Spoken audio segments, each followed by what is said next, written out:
Hi everyone, I am Kinana and I'm here with my teammates Muath and Reema, and we are the DyNotify team. Let's start with the problem. Search process can be hard, time-consuming, and overwhelming. This is because of the large number of sites that are out there. You may need to open dozens of tabs on your browser or install a bunch of mobile apps on your phone, and then go through hundreds of irrelevant research results just to find the best deal. And even if you find a good option, prices and availability change a lot, and it's difficult to keep tracking them.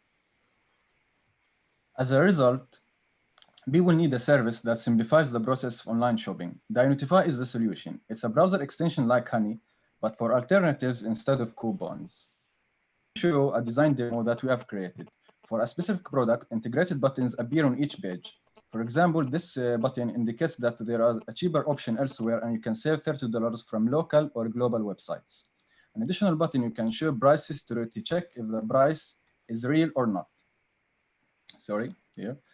And finally, an add to watch list button that you can add this product and get alerts on price changes and availability.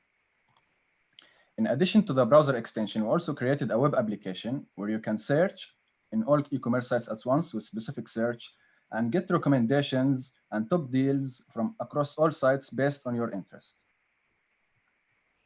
Our go-to-market strategy is to drive traffic from SEO and social media while focusing on e-commerce and getting revenue from affiliates and subscriptions. Our future roadmap includes tracking flights, hotels, games, also recommendations for movies and videos, business tools for sellers, and APIs for developers. We're seeking $160,000 investment. It covers all costs for 1 year, including our salaries, 1 employee, and marketing and tech expenses, to reach $80,000 per month in revenue, based on 6,000 monthly active users. Thank you. Cool. Couple questions. By the way, I love your landing page. That's probably one of the definitely a better version of the landing pages. I actually thought that was like thank you so much. Live. Thank you. But I did try to click on a couple of buttons and it wasn't those buttons. I recognized it was a single page. But anyway, a couple of questions like how do you deal with the messy data, structural changes to website that you're trying to like monitor and crawl from, and then how do you actually, some of these platforms will eventually find out, okay, these guys are piggybacking off our platform, and then they decide to go after you guys and block you guys from further getting your data. There's a loaded question, but first, like messy data, structural changes to the website. How do you guys are dealing with that today with 100+ websites you're tracking? Yeah, excellent question. First, we're using APIs where available. If APIs are not available, we're scrapping their websites according to their terms of service. We've constantly checking for different layouts through our model and our code, and we see if there are any changes in the structure of the page. We'll get a notification. I will change ASAP as soon as possible. So yeah, that's it. Cool. And you mentioned terms of services, and I know some of these platforms, like whether it be Amazon or whatnot, will have some guidelines around that, whether it be API rate limits or things like that. So how do you potentially will envision yourself working with these platforms that's gonna try to continue to like block you guys from accessing those data? So we are using third-party services for scrapping APIs, so CAPTCHAs and other anti-scrapping methods. So we are trying to override them while complying with the terms of service. It's like Google also scraps everything. So yep. Scrapping is a gray area here.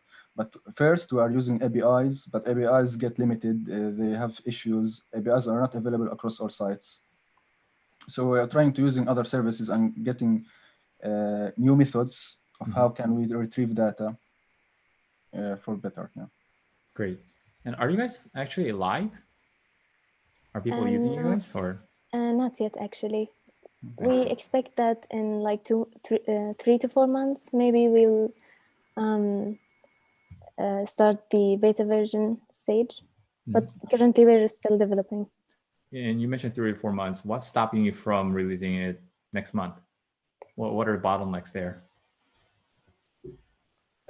So our extension, like we showed in the presentation, have a lot of features. So we are developing a browser extension and a web application. The browser extension shows alternatives for products. It can track price history, it can track availability, it can show price history. Even the alternatives, it can show exact alternatives or similar alternatives. Mhm. Tracking also gives you for prices, smart or custom. There are a lot of things that we need to integrate and test better, and test our models in the back end to see if everything working fine before releasing it. Also applies for the web application. The web application needs to be integrated well with a browser extension, so it needs a bit of work and testing before it's come out. Okay, great. Look on the business model / vision side of things. So a lot of these kind of aggregator business, to I guess Rahul's point in the earlier some of the pitches, sometimes they figure out a model where they can actually gather enough audience, build enough of a revenue stream, but they don't really become big in the end. So like, how do you envision starting with this aggregator model, and then see yourselves guys becoming like the billion-dollar company moving forward? So our mainly, like we mentioned, Honey is for coupons at the checkout page. Our extension is for alternatives at the product page. So here's the similarity. Our main business model is to get affiliates from people. So when browsing a product on Amazon, we redirect them to eBay, to another website, and get a commission based on that. And we're also figuring out other options for the search aggregator to get subscriptions for business sellers, for developers who need APIs or something like that, to further expand our company or our services. But mainly our business model will be from affiliates. I see.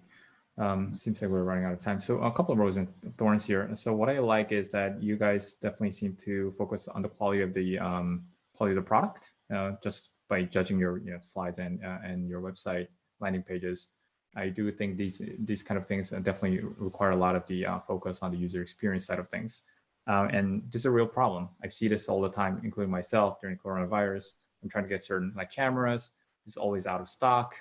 So I am part of that target user base who are experiencing this.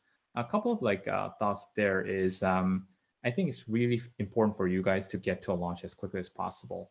Cut down the features to absolute essentials. Figure out if you can limit instead of 100 websites, figure out what are the top 10 websites or top 5 websites you want to go after, and really learn from the iteration, because ultimately a lot of your assumption will break the moment your product actually hits the market. So you want to figure out what's the primary constraints from you to getting to launch, and then from the launch to the further growth and validation of your product market fit. You want to figure out the minimal viable product there. So instead of focusing on 3 or 4 months, how do you get to the launch faster and sooner? You should absolutely focus on the learning or iteration. It should be your priority. And second is, most of these products, especially aggregators extension, have trouble with the user acquisition.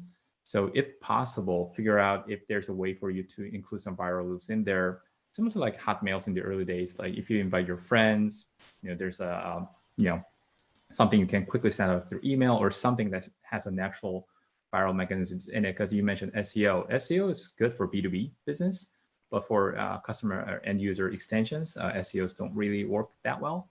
So I'd focus more on getting your users to get excited and actually them becoming that user acquisition channel. So focus more on those aspects. But overall, this is a really exciting project, and hopefully you guys really take off and I can be a happy user. Thank you so much. Thank you.